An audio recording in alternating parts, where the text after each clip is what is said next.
ఆంధ్ర రాష్ట్ర ప్రజలందరూ చూస్తున్నారు, లైవ్లో కూడా చూస్తారు.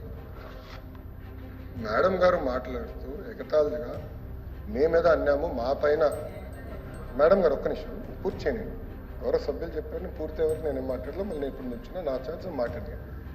నేను ఎగతాళి చేస్తూ కేంద్ర ప్రభుత్వంతో మా పైన ఆధారపడి ఉంది అంటాం కరెక్ట్ కాదు అధ్యక్ష. నేను మళ్ళీ చాలా స్పష్టంగా చెప్తున్నా, తెలుగుదేశం పార్టీ కానీ జనసేన పార్టీ కానీ అన్కండిషనల్గా మేము సపోర్ట్ చేసాం కేంద్ర ప్రభుత్వం.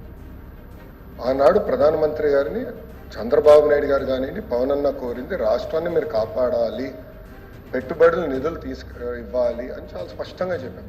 దాంట్లో భాగంగా మేము తీసుకొచ్చాం, రైల్వే జోన్ తీసుకొచ్చింది మేము అధ్యక్ష. విశాఖ ఉక్కుని కాపాడింది ఎన్డీఏ ప్రభుత్వం అధ్యక్ష. గతంలో కాపాడింది ఎన్డీఏ ప్రభుత్వం, మళ్ళీ కాపాడింది ఎన్డీఏ ప్రభుత్వం అధ్యక్ష. వాజ్పేయి గారు కాపాడారు, ఇప్పుడు నరేంద్ర మోడీ గారు కాపాడారు. మేము చర్చించాం, అది జరిగింది. అంతేకాకుండా అధ్యక్ష అమరావతికి నిధులు తీసుకొచ్చాం, పోలవరానికి నిధులు తీసుకొచ్చాం.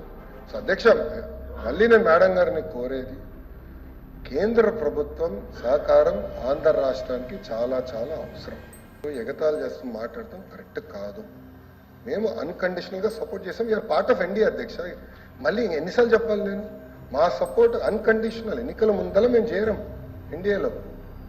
ఎలాంటి కండిషన్స్ పెట్టకుండా రాష్ట్ర ప్రయోజనాల కోసం ఎన్డీఏలో మేము కానివ్వండి, పవన్ అన్న నాయకత్వంలో జనసేన కానివ్వండి, మేము చేరం, అన్కండిషనల్గా సపోర్ట్ చేస్తున్నాం. దాంట్లో భాగంగానే ఈరోజు ఎప్పుడు రాని విధంగా మీరు 5 సంవత్సరాల్లో తీసుకురాలని నిధులు మేము 9 నెలల్లో తీసుకొచ్చాం అధ్యక్ష.